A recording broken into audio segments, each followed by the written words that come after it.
Hey, beautiful human. Hope you're doing well out there. Welcome back. So in today's video, I thought we would do something kind of fun, something kind of a little bit tongue-in-cheek, a little bit educational.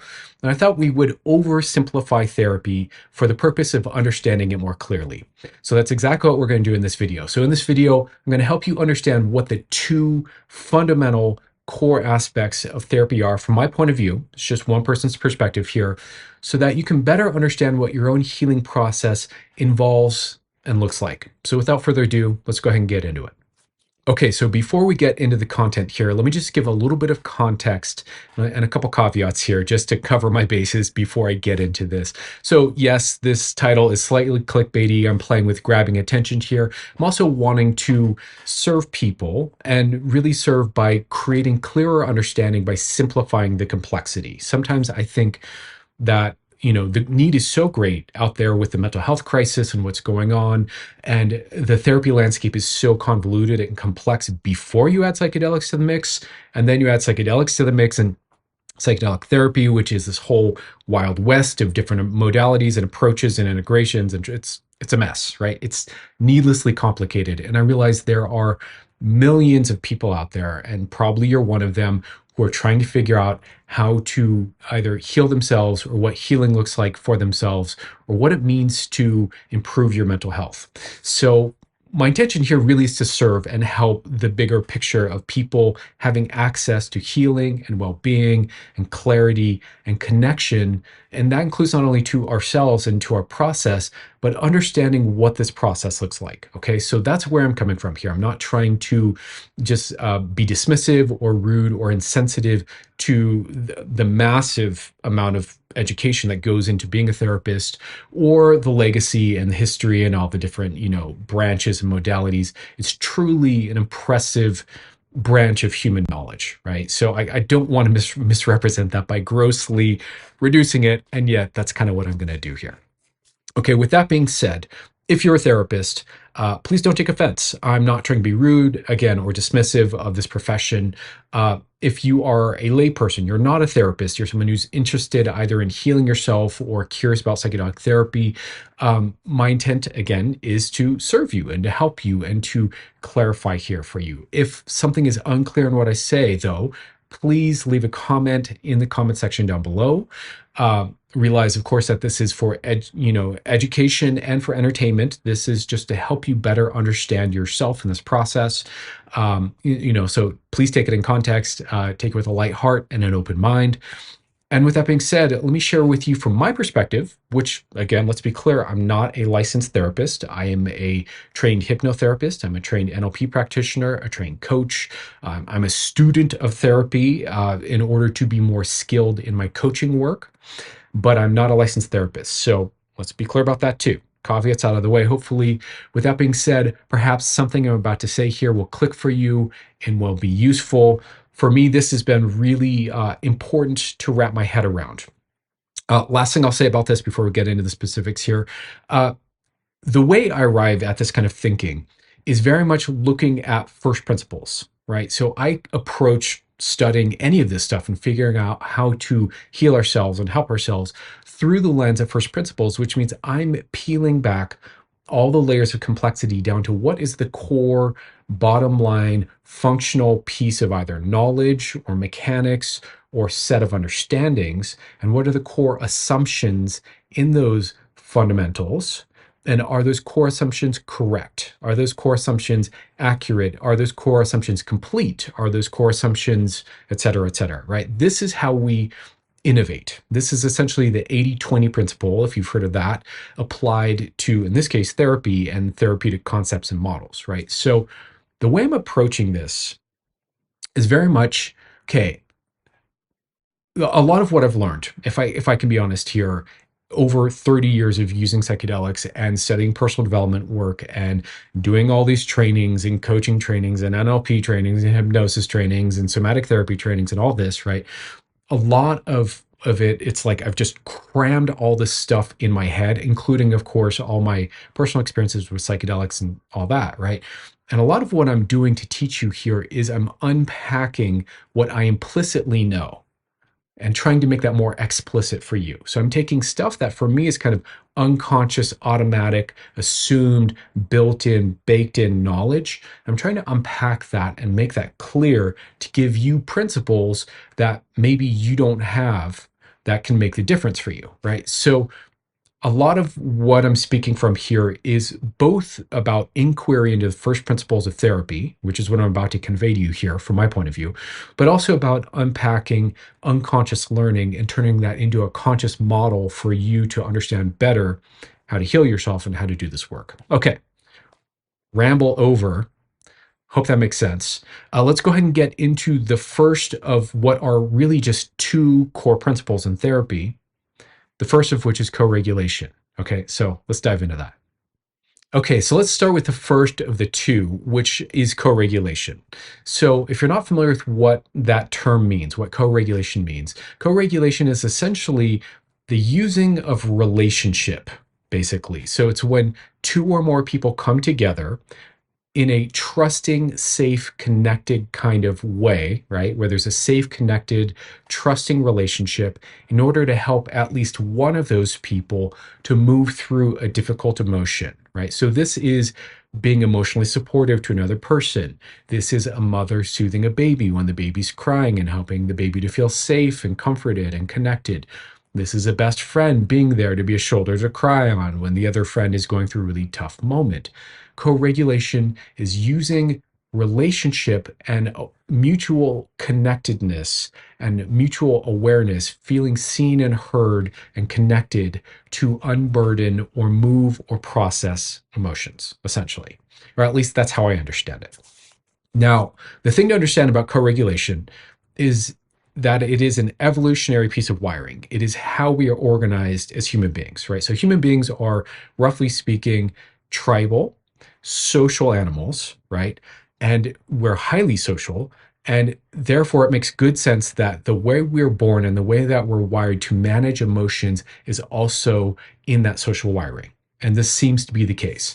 So we have this fundamental system called the attachment system, which is all about relating and how we build and form safe attachments and connections with other people. And this attachment system involves co-regulation. Co-regulation is a big part of secure attachment.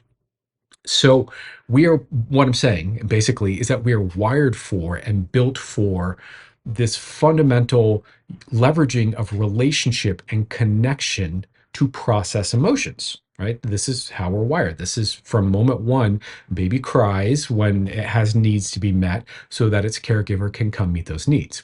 This is just our wiring from the fundamental, from the get-go. So from my point of view, if we strip back all the complexity of all the different modalities of therapy and we strip back all the different, theories and models and different layers, what therapy is at its most basic level is relating for the purpose of co-regulation. Okay. This is not only true of therapy. I think this is equally true of coaching, equally true of hypnosis, equally true of energy work or, spiritual counseling, spiritual work. Really, any time you have people coming together and leveraging relationship to solve problems and heal and transform an issue, I would say co-regulation is at the heart of that. It's at the fundamental of that, right? And so this is really important to understand, right? So one of the major needs we have as a nervous system from the moment we're born is to be co-regulated. That endures. That's a core part of our wiring for the rest of our lives. And what therapy is the skill of co-regulating in a really intelligent way, from my point of view. That's one way of looking at it. Okay. Now, obviously, this is important to understand because let's say you're on a self-directed therapy journey, right? The question then becomes, do you need others to heal? Do you need a therapist to heal? There are therapists out there, especially attachment-informed therapists, who would say yes, right? From my point of view, no, you can self-regulate. In fact, I would argue that a well-adapted, psychologically healthy person knows how to self-regulate, and that's one of the signs and signals of a psychologically healthy person. There are therapists out there who would say you need to learn, you need to be comfortable co-regulating first and get co-regulation for a long time, co-regulation for a long time before you develop the ability to self-regulate, I would also disagree with that. I would say that this is something you can learn to do for yourself. It's also something you can learn to receive from others. But this safe, connected space being held for you when you're upset, when you're overwhelmed, when you're triggered, when you're dysregulated, when you're stirred up is very important, right? This is what therapy is when you strip down to all the different complexity, right? So that's point number one. Let me share the other angle here. So again, I think there are two core things that define what therapy is. One of them is co-regulation. The other is memory reconsolidation. And I'm about to explain that to you from my point of view, my perspective. And then we'll kind of look at how these fit together. Okay, so the other core thing that defines therapy from my point of view is really this ability and this capacity of the human brain and the human nervous system to undergo a process called memory reconsolidation. And in particular, we're looking for therapeutic, intentionally applied, skillful therapeutic memory reconsolidation, right? So what is memory reconsolidation? So essentially, memory reconsolidation, I could give a much more in-depth explanation, but basically it is the brain's capacity to unwire and rewrite old learnings, old memories that are stored in the neurology, in the nervous system, and update them. It's essentially what it is, right? So it's our ability to learn something new or at a nervous system level, basically. So what memory reconsolidation involves is accessing the memory in the first place, right? And by memory, we mean this in the broadest sense, right? This isn't just literally episodic memory where you're thinking of like a moment or an experience. It could also be emotional memory, right? Or somatic memory, like a feeling, a sensation, an emotion. It could be a spatial memory. There are different types of memories that aren't just, oh, I remember when I was 6, I went to the park one day and, someone threw an apple at me or whatever. It doesn't have to be such a linear story-based, narrative-based, moment. It could be a feeling. It could be a sensation. It could be a pattern of body tension being held in your body in a particular way. These are all types of memory too. With memory consolidation, what we're doing is we are essentially accessing that stuff when it comes up. And then the way memory works, when we don't access a memory, it's unchangeable in the brain. It's locked in there, right? But as we remember something, it's like it goes out of storage, it gets unlocked, and it gets back into fluid memory where it can be altered, right? And the art of therapy or the art of healing or personal transformation, and side note, to me, this is the heart of all therapy, right? Memory reconsolidation is the thing that we're after, which is actual change, actual transformation, actual unwiring of the issue. And the art of transformation and change, the mechanic is memory reconsolidation. Okay, rant off. So as we lift the memory out, it becomes available to be transformed and worked with. And a skillful therapist who's really mindful and really attentive and knows what's going on with you and has created that safe connection with you, that co-regulated, trusting container with you, as these things come up, they can be met and reconsolidated. And this is, I think, the other core thing of what therapy really is. This is also, of course, what good education is, good coaching is, good life experiences. I've had, I've gone to a rave, for example, and it was such a beautiful, amazing night that it literally reconsolidated core beliefs I had and shifted my whole sense of self. So memory reconsolidation doesn't just happen in the context of therapy, but I think what therapy is the skillful, intelligent, mindful application of memory reconsolidation for the purpose of personal healing, mental health, and personal transformation, right? So like I was just saying a moment ago, I think that memory consolidation is the fundamental thing that is happening in any therapeutic modality when it's a successful session. Excuse me. Whenever something's going right, whenever the doesn't matter the model, the approach, the goal, what we're really shooting for, if we want the client to actually have a healing experience and actually change, is memory reconsolidation. Okay, so to me, these are the two things. So let's talk about how they're related here, because there's something I want to communicate to you about the relationship between co-regulation and memory reconsolidation. Okay, so from my point of view, I really see both of these as being fundamental at the same time. And I actually kind of see these almost like a bit of a yin yang here. So you may remember the Chinese Taoist symbol of the yin yang, right? You have the kind of white kind of fish and the black fish, and they're kind of swimming in a circle. And the white fish has a little bit of the black fish in it, black fish has a little bit of the white fish in it. And it's kind of the symbol of eternity, right? Or of the interconnection of opposite polarities, right? So I'm not saying that these are necessarily opposite polarities, but I do think these are two different needs and capacities of the nervous system. They're both evolutionary wiring that kind of touch different places in us, but they work together, right? So, from my point of view, when we're doing co regulation, when we're really co regulating someone, we're building a safe, connected space and helping them to feel connected and seen and understood and emotionally regulated. In that process, there is underneath the surface memory reconsolidation happening, right? There has to be.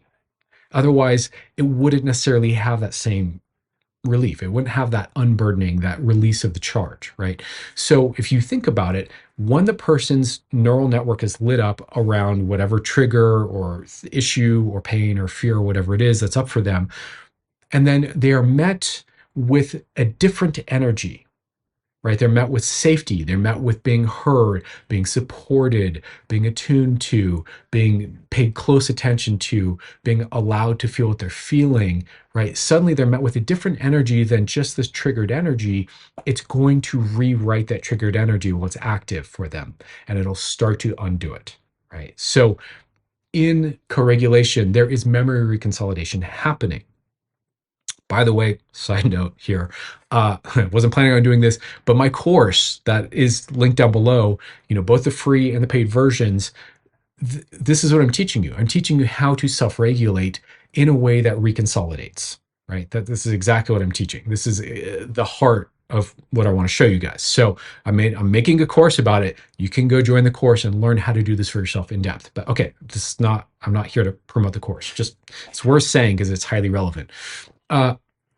Okay, so yin yang, right? So also from the other point of view, in memory reconsolidation, right, there is co-regulation happening. There is, by attuning to the trigger and working with it in a different way, you are relating in a safe, co-regulating way with this trigger, right? In order to even get to a place where you could access the trigger enough to reconsolidate it and rewrite it, you would need some sense of safety and some sense of being regulated, right? So I really do see these as being kind of two parts of each other, two parts of a process, right? That fit together. And it is both of these that defines, I think, from my point of view, if we strip all the bullshit away and all the theory and all the different models and all the like personality typing, all that interesting, cool, neat stuff, we strip that all away, what really transforms, what really heals, what really is the modus operandi, the reason for therapy, which is healing change, right? Is co-regulation or self-regulation if you need to self-regulate instead, and memory reconsolidation, right? So that's my oversimplified version of what therapy is for the purpose of educating you, right? So let's backtrack a little bit here. So again, I want to remind you, this is a gross oversimplification, a gross reduction of what is a very complex set of maps and models and trainings and insights and ideas with all kinds of other relevant information. There's much more to the how to do this than simply, oh, this is what you do. You just do this and this. I'm pointing at like these really core things, but all the structure around these core things is important to know and understand. Okay, so please don't misconstrue or take this oversimplification as the whole story. It's certainly not the whole story, but I wanted to again give you a boiled down version so that you could really wrap your head around what therapy is, and what does the healing and the change, from my perspective at least, from what I've experienced. Again, in case you're not familiar with me, you've never seen any of these videos before, if you're still watching, I come from a long background of trial and error, including a lot of psychedelics and a lot of spiritual practices and a lot of self-help work and a lot of hypnosis trainings. I've tried many paths to get to transformation and change and healing. And this is what I found is really at the core of the heart of it all. So anyways, do with this information what you will. Please be safe when you're working with yourself or you're interacting with others around therapy. Please be mindful.